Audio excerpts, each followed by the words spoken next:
Hello dear student, और आज की वीडियो में आप लोगों को बताऊंगा कि एमयूबीएलबी का रिजल्ट तो डिक्लेयर हो चुका है।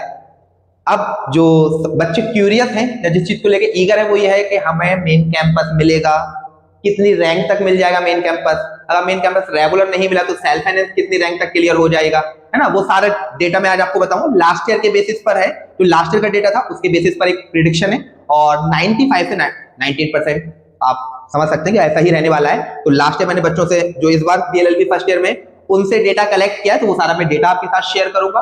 उससे पहले अल्हम्दुलिल्लाह हम लोगों के थर्ड क्लास का जो रिजल्ट रहा है एमयूबीएलएलबी में वो मैं आपके साथ शेयर कर देता हूं। तो पहला जो हम लोगों का रहा है वो शाहान आलम रहा है। इनकी जनरल रैंक जो है वो 28 रही है और कैटेगरी में 7 रैंक रही है। अब आप क्यूरियस होंगे कि इनके मार्क्स कितने थे, ठीक है, तो मैं मार्क्स बता देता हूं आप लोगों को। इनके शाहान के 72.5 मार्क्स थे, और इस मार्क्स पर as an internal he got 28 rank in general category और 7 रैंक इन, ठीक है, दैट कैटेगरी और स्पेशल लिस्ट वाली बात है, ठीक है। तो ये शाहान का है। एक दो और बच्चे हैं जिनका मैं आपको बता रहा हूं, तो उससे आपको आइडिया लग जाएगा, है ना। शाहान हो गए, फिर ये आप देख सकते हैं फहीम है, ये कैटेगरी में इनकी जो है वो 11 रैंक रही है और इनके 52 मार्क्स थे, है ना। फिर फातिमा इम्तियाज, और she has really perform well, है ना। 12th क्लास अभी इन्होंने पास किया, 92% मार्क्स आए हैं, और उसके साथ साथ इन्होंने एएमयू बीएलएलबी एंट्रेंस भी क्रैक किया है, और बीए में भी इनकी बहुत शानदार रैंक रही है। तो एएमयू बीएलएलबी में इनकी रैंक 80 रही है जनरल कैटेगरी में, और अगर हम स्पेशल कैटेगरी की बात करें तो इनकी 13 रैंक है। फातिमा के जो मार्क्स थे वो 65 थे, 65 मार्क्स, 65.5 मार्क्स पर फातिमा ने एज एन इंटरनल जो है वो 80 रैंक लाई है ये, ठीक है। तो ये फातिमा का है। एक दो मैं आपको और बता देता हूं, फिर हम उस पर मेन पॉइंट पे आएंगे जो आप सब लोग डिस्कस सुनना चाहते हैं, वो भी मैं आपके साथ शेयर कर दूंगा, है ना। उसके बाद ये फैयाज है, फैयाज के 102 रैंक है और फैयाज के 64 मार्क्स रहे हैं, है ना। उसके साथ साथ फिर ये मारिया अफरीदी है, इनकी 107 रैंक है, और फैयाज और Maria Fatima they all are internal. Maria has got 107 rank और इनके मार्क्स भी लगभग ऐसे 63 से 64 रहे हैं, है ना। फिर हादिया है, हादिया की 116 रैंक रही है और इन्होंने भी 12th क्लास अभी पास किया है, and I think she has got 90% in 12th class, और उसके साथ साथ एमयू बीएलएलबी में भी सिलेक्शन इसी बार हो गया। बहुत बड़ी बात होती है कि आप 12th क्लास के साथ साथ जो है वो अपने ड्रीम कॉलेज में पहुंच जाए, वरना बच्चे ड्रॉप ज्यादा लेते हैं। तो हादिया के 60 मार्क्स थे, 60 मार्क्स, हादिया के 60 मार्क्स थे, 60.5 एग्जैक्ट। तो एज एन इंटरनल 60.5 पर हादिया की 106 रैंक रही है ना। मैं और बता देता हूं आपको, देखो ये हादिया हो गई। उसके बाद शोएब हैं, इनकी 131 रैंक रही है, और आप देख सकते हैं ये दिलशाद रजा 151, ये इंटरनल थे और इनके 57 मार्क्स थे, 57। उसके साथ साथ फिर ये शाद अहमद हैं, इनके 156 रैंक रही है। फिर अबुल खैर 167 रैंक है। उबैदा, ये भी इन्होंने इसी साल 12th पास किया है और अल्हम्दुलिल्लाह इस बार बीएलएलबी में भी इनका सिलेक्शन हो गया, इनकी 171 रैंक रही है। फिर आप ये देख सकते हैं नजमे आलम है, एमन अब्बास है, ये सब सिलेक्टेड वाले दिखा रहा हूं, क्या मैंने आपको चांसेस मैं स्पेशल कैटेगरी के नहीं दिखाए। तो ये थर्ड क्लासेस का रिजल्ट रहा है। अब मैं आपके साथ वो डेटा शेयर करने वाला हूं जो आप सुनना चाहते हैं। क्या इंटरनल को मेन कैंपस रेगुलर कितनी रैंक तक मिलने वाला है, और इंटरनल को मेन कैंपस सेल्फ फाइनेंस कितनी रैंक तक मिलने वाला है। इसी तरीके से एक्सटर्नल को मेन कैंपस रेगुलर कितनी रैंक तक मिलने वाला है, और एक्सटर्नल को मेन कैंपस सेल्फ फाइनेंस कितनी रैंक तक मिलने वाला है, और लास्ट ईयर का क्या डेटा रहा है, बच्चों की क्या रैंक थी और कितने मार्क्स थे, तो वो मैं सब आपके साथ शेयर करूंगा, मैं बताता हूं ना। तो पहले हम इंटरनल की बात कर लेते हैं। अगर हम इंटरनल की बात करें, देखो अगर हम इंटरनल की, तो लास्ट ईयर वो इंटरनल जिसकी रैंक 1 से लेके 152 तक थी उसको मेन कैंपस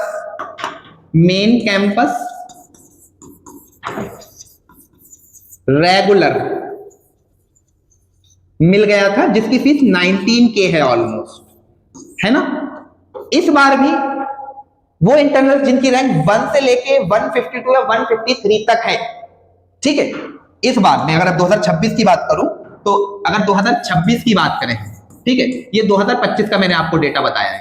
अगर हम 2026 की बात करें तो वो इंटरनल जिसकी रैंक 1 से लेके 152 तक है, इस बार भी उसको मेन कैंपस रेगुलर मिल जाएगा। मेन कैंपस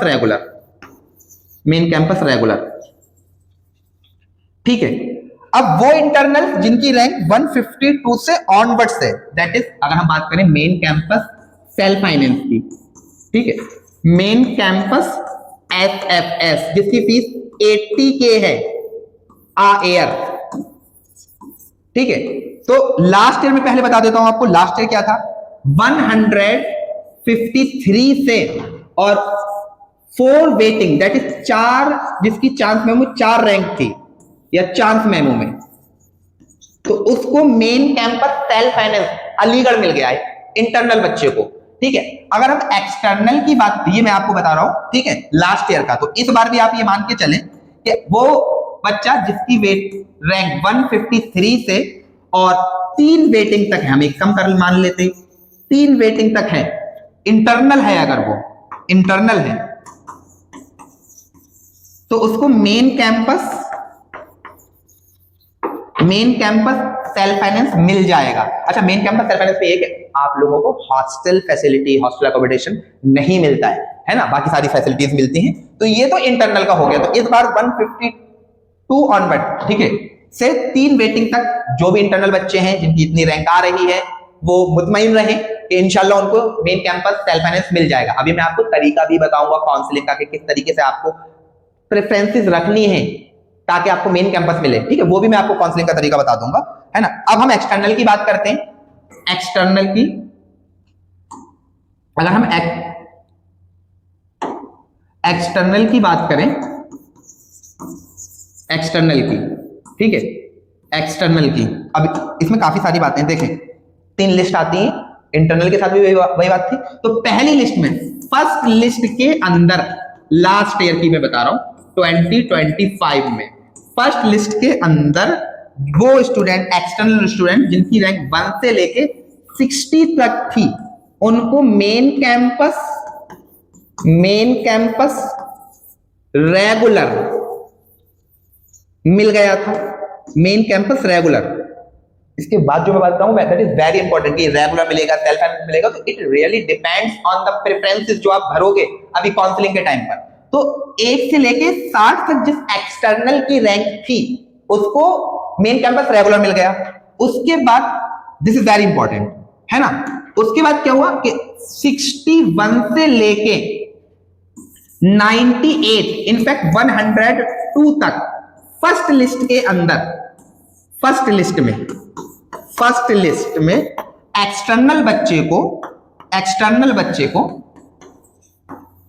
एक्सटर्नल स्टूडेंट को एसएफएस मिला, है ना, एसएफएस मिला 61 से लेके 102 तक। अब मैं आपको बता रहा हूं इंपॉर्टेंट पॉइंट, ठीक है।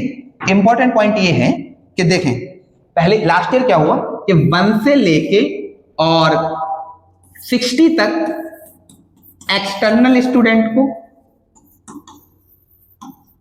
लिस्ट 1 के अंदर मेन कैंपस मिला, तो इस बार भी आप वही मान के चलें। और लिस्ट 1 में, ठीक है, लिस्ट 1 के अंदर एक्सटर्नल को 61 से लेके 102 तक एसएफएस मिला। फिर क्या हुआ कि सेकंड लिस्ट आती है, तो जब आप काउंसलिंग करेंगे तो काउंसलिंग के टाइप पे देखो चॉइस ऑफ प्रेफरेंस भरेंगे, ठीक है। इस चॉइस ऑफ प्रेफरेंस का मतलब क्या, आप पहला मेन कैंपस आपने लिखा, मेन कैंपस रेगुलर, ठीक है। फिर अच्छा, मेन कैंपस की ही सारी लड़ाई है। फिर आप मेन कैंपस एसएफएस आपने भरा। तो वो बच्चे जिन्होंने काउंसलिंग के टाइम पर मेन कैंपस रेगुलर भरा था, ठीक है, फर्स्ट लिस्ट के अंदर जब पहली बार उन्होंने काउंसलिंग की, तो वो बच्चे जो एक्सटर्नल थे उनको 1 से लेके 60 रैंक तक रेगुलर मिल गया। फिर हर एक को मेन कैंपस चाहिए, मेन कैंपस चाहिए तो उसके लिए आपको मेन कैंपस, जब आप काउंसलिंग करेंगे तो उस टाइम पर आपको सेकंड प्रेफरेंस में मल्लापुरम या केरला नहीं लिखना है, ठीक है। अगर आपको मेन कैंपस ही चाहिए, whether it is self finance और रेगुलर, तो फिर अगर आप ये चाह रहे कि नहीं मैं जा ही नहीं सकता, चाहे सेल्फ फाइनेंस मिले मैं रहूंगा मेन कैंपस में, तो आपको सेकंड मतलब प्रेफरेंस एसएफएस लिखनी है। बहुत सारे बच्चे ऐसे थे जिन्होंने मुझे कॉल करके पूछा कि सर हमें नहीं, हम वहां नहीं जा सकते, हमें एसएफएस अगर ये अलीगढ़ ही मिलेगा तो हम उसको प्रेफर करेंगे। तो उन बच्चों का क्या हुआ कि जिन्होंने पहली preference main campus regular Aligarh रखी, फिर मेन कैंपस सेल्फ फाइनेंस रखा, तो उन बच्चों के साथ क्या हुआ कि उनको पहली लिस्ट में तो लिस्ट वन के अंदर क्या हुआ कि एसएफएस मिल गया 61 ऑनवर्ड्स। जब लिस्ट 2 आई तो वो एसएफएस था वो अपग्रेड होकर रेगुलर में कन्वर्ट हो गया। इसका फायदा क्या हुआ, जब लिस्ट 2 आई, लिस्ट सेकंड आई, तो 92 तक, मैं आपको बता रहा हूं 92 तक एक्सटर्नल स्टूडेंट जिनको लिस्ट फर्स्ट में एसएफएस मिला था, उनका अपग्रेड होकर रेगुलर हो गया है ना, अपग्रेड होकर रेगुलर हो गया। तो 92 तक अपग्रेड होकर रेगुलर हो गया था। यहां से आप क्या समझे कि आप अगर एक्सटर्नल स्टूडेंट हैं तो आप प्रेफरेंस कैसे भरेंगे, सबसे पहले आप मेन कैंपस रेगुलर रखेंगे, ठीक है, और फिर मेन कैंपस सेल्फ फाइनेंस लिखेंगे। अगर आपको पहली लिस्ट में आपका मेन कैंपस रेगुलर नहीं मिलता और सेल्फ फाइनेंस मिलता है तो आप उसकी फीस जमा कर देना। फीस जमा करना इज वेरी इंपॉर्टेंट। अगर आप फीस जमा नहीं करेंगे तो उसका मतलब यह कि आपका एडमिशन नहीं हुआ। जब आप फीस जमा कर देंगे तो फिर बाद में सेकंड लिस्ट आएगी। सेकंड लिस्ट जो है वो अपग्रेडेशन के साथ आती है, अपग्रेडेड लिस्ट आती है, तो वहां पर आपको रेगुलर मिल जाएगा, है ना। तो that is very important. Submission of fees he decide करेगा। अगर आपने फीस ही जमा नहीं करी, ठीक है, कई बार ऐसा होता है, मैं ये क्यों बता रहा हूं कि एक बच्चा जो था प्रॉब्लम विद द फीस, ठीक है, तो पहले उसको सेल्फ फाइनेंस मिला, एक्सटर्नल था, फिर उसकी फीस जमा हो गई, उसको पहली लिस्ट में सेल्फ फाइनेंस मिल गया, फिर जब दोबारा से लिस्ट आई तो वही फीस जो है वो रिफंड हो गई थी जब वो उसको रेगुलर मिल गया था, ठीक है। तो फी रिफंड हो जाती है जब सेल्फ फाइनेंस से रेगुलर में कन्वर्ट होता है। 2 महीने लगते हैं, लेकिन आप रिस्क नहीं लेना कि सर मैं फीस अफोर्ड नहीं कर सकता। क्यों? अगर आप फीस उधार लेके भी आप जमा कर सकते हैं। अगर आपको बाद में सेल्फ फाइनेंस आप देख रहे हैं कि नहीं 5 साल में 4 लाख रुपए जाएंगे, इतना मैं अफोर्ड नहीं कर सकता, तो आप एडमिशन कैंसिल करा लेना, पैसे वापस मिल जाएंगे और यू कैन डू दैट, ठीक है।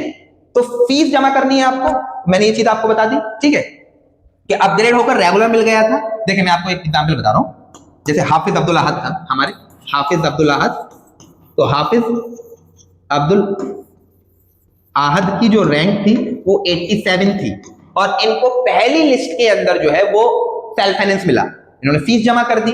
फिर जब दूसरी लिस्ट आई तो वही सेल्फ फाइनेंस जो है वो कन्वर्ट हो गया रेगुलर में, तो इनकी फीस रिफंड हो गई थी, तो आप फीस जमा कर देना, ठीक है। इसी तरीके से इंटरनल वाले बच्चों के साथ भी यही है कि आपको फर्स्ट लिस्ट के अंदर अगर सेल्फ फाइनेंस मिल रहा है, ठीक है, तो वो सेल्फ फाइनेंस अपग्रेड भी हो जाएगा, ठीक है। इंटरनल स्टूडेंट्स के लिए मैं आपको बता रहा हूं, this are very important point.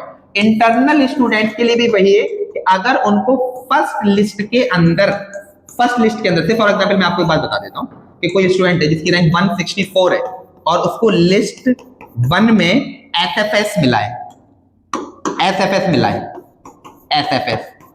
ठीक है, तो वो 80 के फीस जमा कर दे, है ना, 80 के फीस जमा कर दे, इतनी ऑलमोस्ट है, और फिर लिस्ट 2 में अपग्रेडेशन के लिए उसने लगा दिया, तो जब उसका अपग्रेड होकर रेगुलर भी मिल जाएगा।